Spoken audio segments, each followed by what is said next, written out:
Bharatiya Janata party हर वो चीज़, हर वो व्यक्ति जिसका स्वतंत्रता आंदोलन से वास्ता है, रास्ता है, उसको मिटाने की कोशिश करती है। किसानों की नई आशाओं को साकार रूप देता हिमाचल प्रदेश का वर्ष 2025-26 का बजट। ग्रामीण अर्थव्यवस्था के सुदृढ़ीकरण के संकल्प के साथ मुख्यमंत्री ठाकुर सुखविंदर सिंह सुक्खू रख रहे आत्मनिर्भर हिमाचल की नींव। पीला सोनापन अब हल्दी करेगी किसानों की आर्थिकी मजबूत। किसान 35 रुपए प्रति किलो की दर से कर रहे थे हल्दी की बिक्री। पहली बार किसानों के लिए प्रदेश सरकार ने प्राकृतिक खेती से उगाई गई कच्ची हल्दी के न्यूनतम समर्थन मूल्य को किया 90 रुपए प्रति किलोग्राम। बजट देखा हमने तो हमें किसानों के में तो खुशी की लहर ही दौड़ गई, और सबसे खुशी की लहर तो हमें तब दौड़ी जब हमारी हल्दी का मूल्य उन्होंने 90 रुपीज कर दिया। सीएम साहब का बहुत बहुत धन्यवाद करना चाहते हैं कि उन्होंने हम किसानों के बारे में इतना सोचा। सूचना एवं जनसंपर्क विभाग हिमाचल प्रदेश सरकार द्वारा जनहित में जारी। नेशनल हेराल्ड मामले में बीजेपी द्वारा किए जा रहे दोषारोपण पर हमीरपुर में पूर्व प्रदेश अध्यक्ष मुख्य प्रवक्ता प्रेम कौशल ने जवाब दिया है। प्रेम कौशल ने कहा कि नेशनल हेराल्ड को लेकर बीजेपी के नेताओं द्वारा की जा रही बयानबाजी गलत है। उन्होंने कहा कि भाजपा की सरकारों में ईडी और सीबीआई का गलत प्रयोग किया जा रहा है।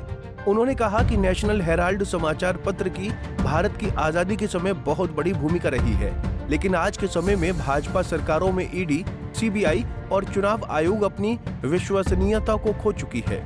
कौशल ने कहा कि इन सभी उच्च संस्थानों का प्रयोग पीएम मोदी ने अपने राजनीतिक स्वार्थ को पूरा करने के लिए किया है। भारतीय जनता पार्टी हर वो चीज़, हर वो व्यक्ति जिसका स्वतंत्रता आंदोलन से वास्ता है, रास्ता है, उसको मिटाने की कोशिश करती है। नेशनल हेराल्ड एक ऐसा अखबार है जिसकी शुरुआत 1938 में पंडित जवाहरलाल नेहरू ने, जो फ्रीडम मूवमेंट थी, उस मूवमेंट के चलते जो भारत छोड़ो आंदोलन जब देश के अंदर महात्मा गांधी की कॉल पे चला, तो उन दिनों में उस मूवमेंट को जो है वो और मजबूत करने के लिए ये नेशनल हेराल्ड जो न्यूज़पेपर है ये शुरू किया गया था। तो एक ऐसा न्यूज़पेपर है जिसकी देश की स्वतंत्रता में बहुत बड़ा एक भूमिका रही है।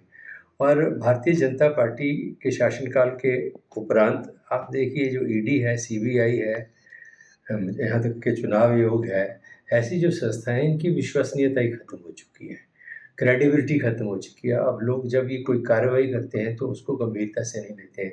हर कोई जानता है कि ईडी और सीबीआई का इस्तेमाल, जो कॉन्स्टिट्यूशनल इंस्टीट्यूशंस हैं इस तरह के, उनका इस्तेमाल भारतीय जनता पार्टी ने और नरेंद्र मोदी की सरकार ने अपने राजनीतिक जो विरोधी हैं उन्हीं के खिलाफ किया है। और अब कांग्रेस पार्टी जिस तरीके से अपने आप को रिवैम्प करने के लिए मेहनत कर रही है, हमारा अहमदाबाद में एआईसीसी का सेशन हुआ, गुजरात में जिस तरीके से कांग्रेस पार्टी अगले जो विधानसभा के चुनाव उनको लेकर सक्रिय हुई है, और जिस तरीके से राहुल गांधी और खड़गे जी ने नए सिरे से संगठन के पार्टी का जो संगठन है उसको मजबूत करने के लिए अब एक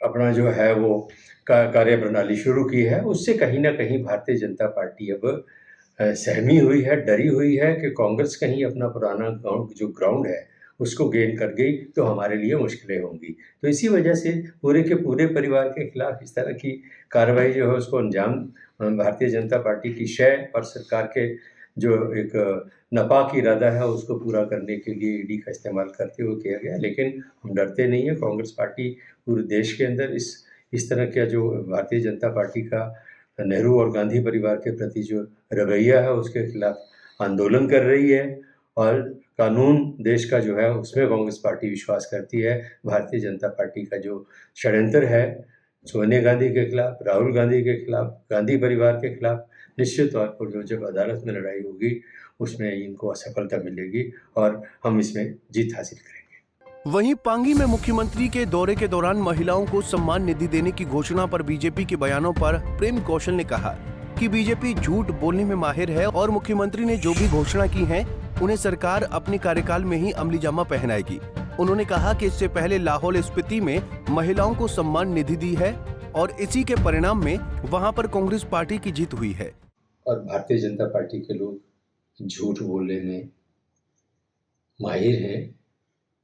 मुख्यमंत्री ने हिमाचल दिवस के ऊपर पांगी में जो घोषणाएं की हैं उनको सरकार 100% अमलीजामा पहनाएगी और काजा में जो घोषणा मुख्यमंत्री ने वहाँ की लाहौल स्पीति की महिलाओं को 1500 रुपये प्रति माह देने की थी, उसका परिणाम वहाँ जो उपचुनाव हुआ लाहौल स्पीति में, उसमें एक तरफा जीत कांग्रेस पार्टी ने हासिल की है।